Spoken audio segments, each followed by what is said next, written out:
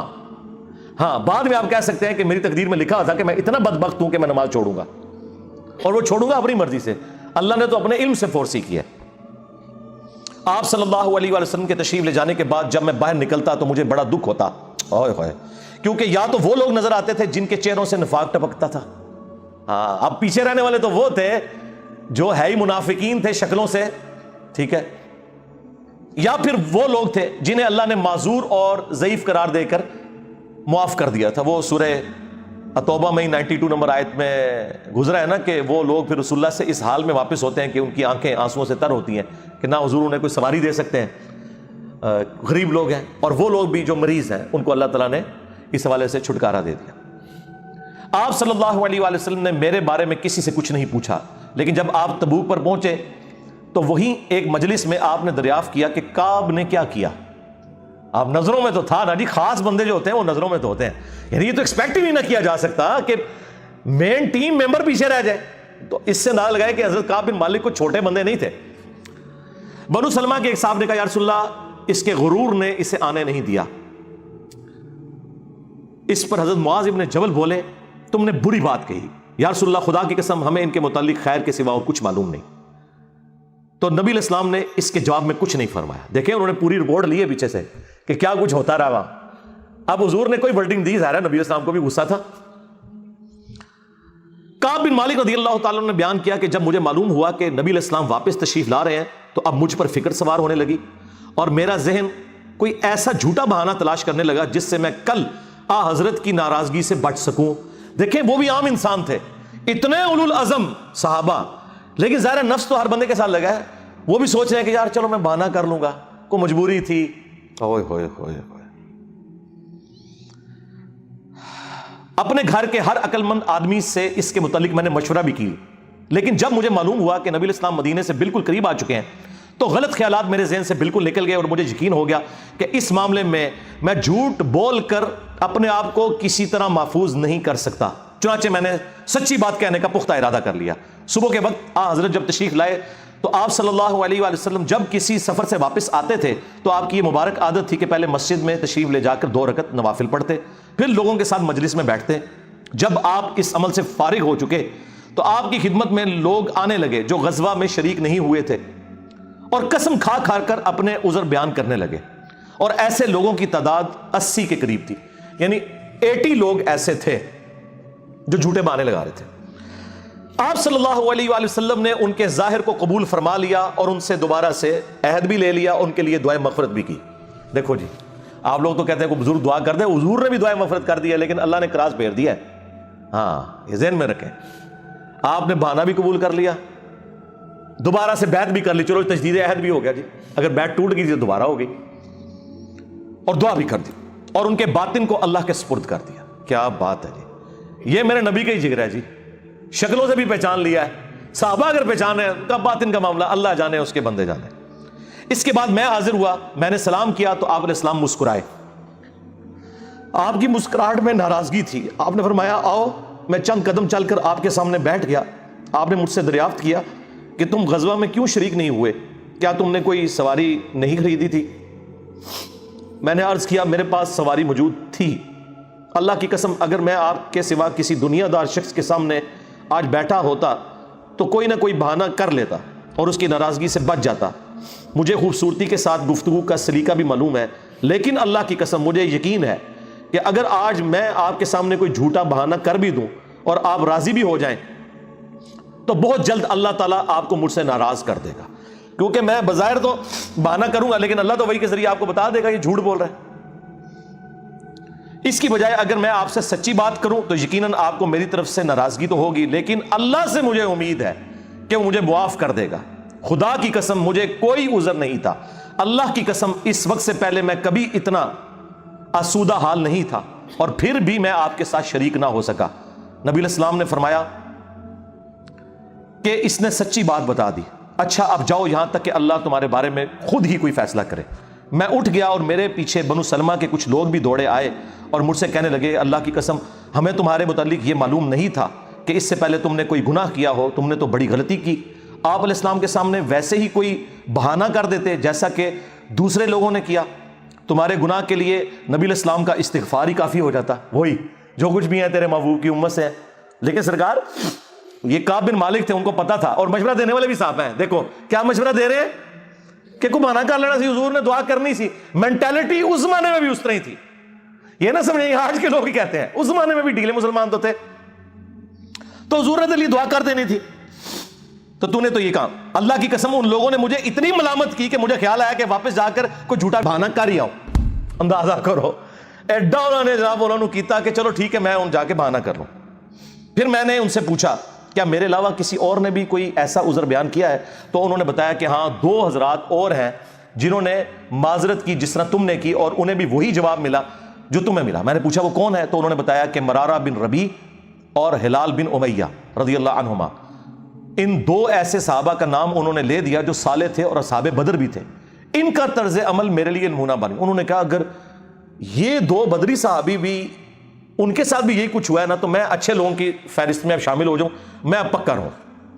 ان کا طرز عمل میرے لیے نمونہ بن گیا۔ چنانچہ انہوں نے جب ان بزرگوں کا نام لیا تو میں اپنے گھر چلا آیا۔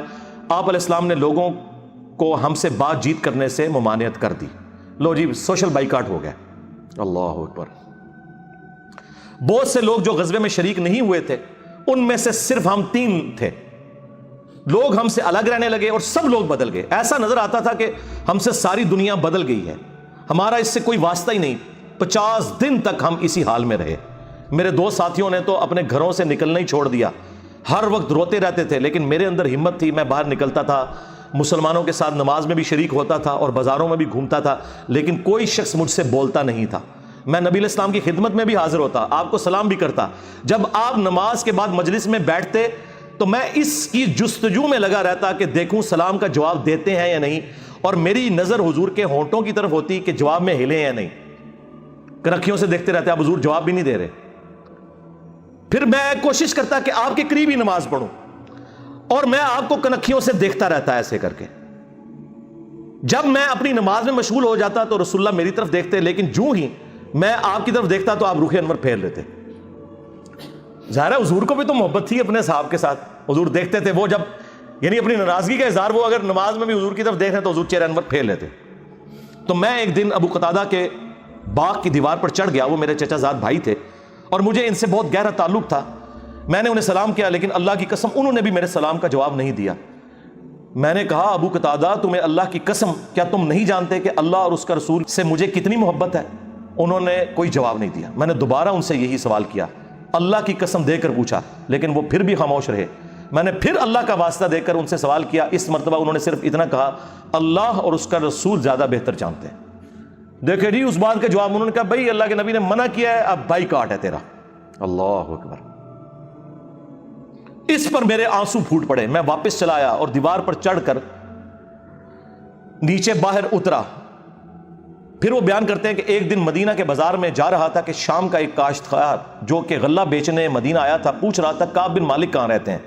لوگوں نے میری طرف اشارہ کیا، وہ میرے پاس آیا اور غسان جو بادشاہ تھا رومن امپائر کا، اس کا ایک خط مجھے دیا۔ وہ جو اس کا ایک سمجھ لے چھوٹی چھوٹی جو امپائر کے اندر بنی ہوئی تھی ان میں سے ایک کا وہ گورنر تھا۔ اس خط میں لکھا تھا کہ مجھے معلوم ہوا ہے کہ تمہارے صاحب یعنی رسول اللہ صلی اللہ علیہ وآلہ وسلم نے تمہارے ساتھ زیادتی کی ہے، نعوذ باللہ۔ اللہ نے تمہیں کوئی ذلیل ہونے کے لیے پیدا تو نہیں کیا کہ تمہارا حق ضائع کیا جائے، تم ہمارے پاس آ جاؤ، ہم تمہارے ساتھ بہتر سلوک کریں گے۔ یعنی دشمن کی فوج کے ہیڈ کی طرف سے خط آیا۔ جب میں نے یہ خط پڑھا تو میں نے کہا کہ ایک اور امتحان آ گیا. اچھا جی سرکار ایک خط کسی اور کو لایا ہو کہ جی اے دیکھ لو یا رسول اللہ منو تے بڑی آفر جے. یہاں لوگ دنیا دار لوگ ہی کرتے ہیں نا جی مجھے فلاں جگہ سے آفر ہو رہی ہے, لیکن جو اہل ایمان ہے وہ تو کہتے ہیں کہ یار میں اس لیول پہ گر گیا ہوں کہ اب کافر بھی مجھے بلا رہے ہیں. انہوں نے یہ رزلٹ نکالا, چونکہ مومن تھے نا. میں نے اس خط کو تندور میں جلا دیا. ان 50 دنوں میں سے جب 40 دن گزر گئے تو نبی علیہ السلام کا ایلچی میرے پاس آیا اور اس نے کہا کہ رسول اللہ نے حکم دیا ہے کہ اپنی بیوی کے قریب نہ جاؤ. میں نے پوچھا میں اسے طلاق دے دوں یا پھر مجھے کیا کرنا ہے؟ تو انہوں نے کہا نہیں طلاق نہیں دینی, صرف جدا ہو جاؤ. میرے دونوں ساتھیوں کو جنہوں نے میری طرح معذرت کی تھی یہی حکم ملا. میں نے اپنی بیوی سے کہا کہ اپنے میکے چلی جاؤ, اس وقت تک وہیں رہو جب تک کہ اللہ تعالیٰ اس معاملے کا کوئی فیصلہ نہ کر دے. کعب کہتے ہیں کہ ہلال بن امیہ کی بیوی رسول اللہ کی خدمت میں حاضر ہوئی اور عرض کیا یا رسول اللہ وہ تو بہت بوڑھے اور کمزور ہیں, ان کے پاس کوئی خادم بھی نہیں, کیا اگر میں ان کی خدمت کر دیا کروں تو آپ ناپسند تو نہیں فرمائیں گے؟ بیوی دیکھو جی, بیوی خامد کو کچھ سمجھ نہیں رہی, رسول اللہ سے جا کے پوچھ رہی ہے صلی اللہ علیہ وسلم. تو نبی اسلام نے فرمایا صرف وہ تم سے صحبت نہ کریں. انہوں نے عرض کیا اللہ کی قسم وہ تو کسی چیز کے لیے حرکت ہی نہیں کر رہے.